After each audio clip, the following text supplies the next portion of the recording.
हरे कृष्णा, राधे राधे। आप सभी का मेरे चैनल ब्यूटीफुल लाइफ गाना जी में आप सबका स्वागत है। आज हम माघ मास का 18वां अध्याय प्रारंभ करते हैं। श्री वशिष्ठ ऋषि कहने लगे कि हे राजन, मैंने दत्तात्रेय जी द्वारा कहा माघ मास महात्म कहा। अब माघ मास के स्नान का फल सुनो। हे परम तप, माघ मास सब यज्ञों, व्रतों का और तपों का फल देने वाला है। माघ मास में स्नान करने वाले स्वयं तो स्वर्ग में जाते ही हैं, उनके माता और पिता दोनों के कुलों को भी स्वर्ग प्राप्त होता है। जो माघ मास में सूर्योदय के समय नदी आदि में स्नान करता है, उसके माता पिता के 7 कुलों की पीढ़ी स्वर्ग को प्राप्त होती है।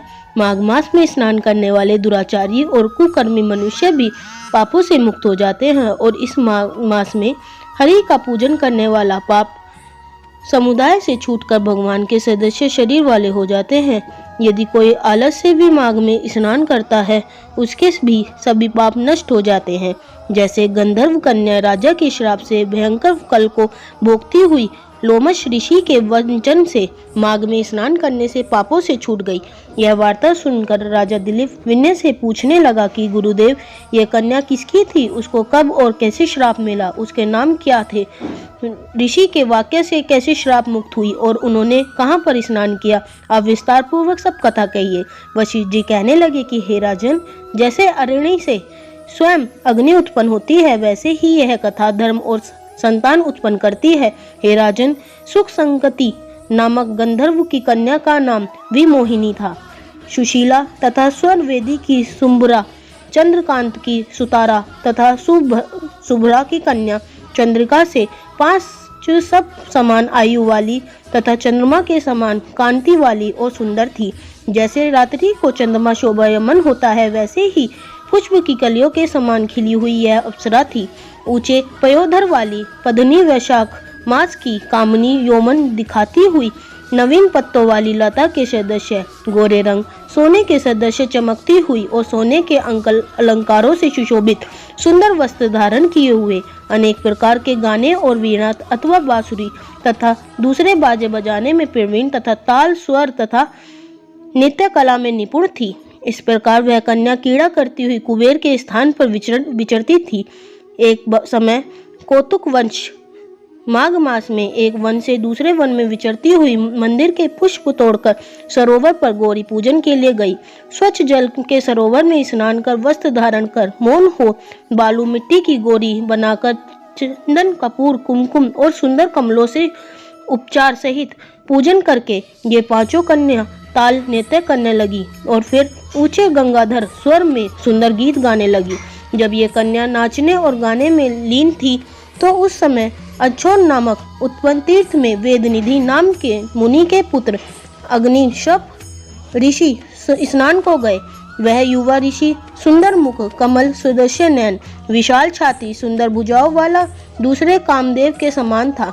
शिखा सहित दंड लिए, मृग चर्म ओढ़े, यज्ञों पवित्र धारण किए हुए था। उसको देखकर 5 कन्या मुग्ध हो गई और उसका रूप वह यौवन देखकर कामदेव से पीड़ित हो देख देख ऐसा कहती हुई उस ब्राह्मण के चित्त में कामदेव का डर उत्पन्न करने लगी और आपस में विचार करने लगी कि यह कौन है। रति रहित होने से कामदेव नहीं और एक होने से अश्विनी कुमार नहीं, यह कौन गंधर्व या किन्नर या काम रूप धारण करे हुए सिद्ध या किसी ऋषि का श्रेष्ठ पुत्र या मनुष्य है? कोई भी हो, ब्रह्मा जी ने इसको हमारे लिए बनाया है। जैसे पूर्व कर्मों के प्रभाव से संपत्ति प्राप्त होती है, वैसे ही गौरी जी ने हमें कुमारियों के लिए श्रेष्ठ वर दिया है और आपस में यह तुम्हारा वर है, यह मेरा वर है, सब कहते कहते लगी। जिस समय उस ऋषि पुत्र ने अपने मध्याह्न की क्रिया करके ऐसे वचन सुने, तो वह सोचने लगा कि यह तो बहुत बड़ी समस्या उत्पन्न हो गई है। ब्रह्मा, विष्णु, महेश आदि देवता तथा बड़े योगेश्वर भी स्त्रियों के ब्रह्मजाल में मोहित हो गए हैं।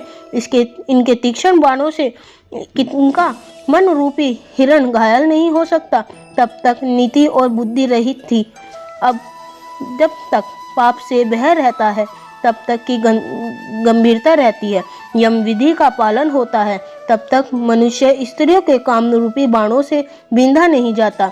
ये मुझे उन्नतम और मुग्ध कर रही हैं, किंतु गुणों से धर्मों की रक्षा हो सकती है। स्त्रियों के मांस, रक्त, मल, मूत्र से बड़े घृणित और अशुद्ध शरीर में कामी लोगों की सुंदरता की कल्पना करके रमन कर सकते हैं।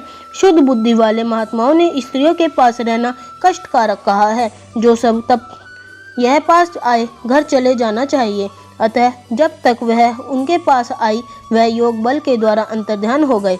ऋषिपुत्र के ऐसे अद्भुत कर्म देखकर वह चकित होकर डरी हुई चारों ओर देखने लगी और आपस में कहने लगी कि यह क्या इंद्रजाल था जो देखते देखते विलीन हो गया। और वह विरह की अग्नि में जलने लगी और कहने लगी, हे कांत, तुम हमको छोड़कर कहाँ चले गए? क्या तुमको ब्रह्मा ने हमें विरह रूपी अग्नि में जलने के लिए बनाया था? क्या तुम्हारा चित्त दया रहित है जो हमारा चित्त दुलाकर चले गए?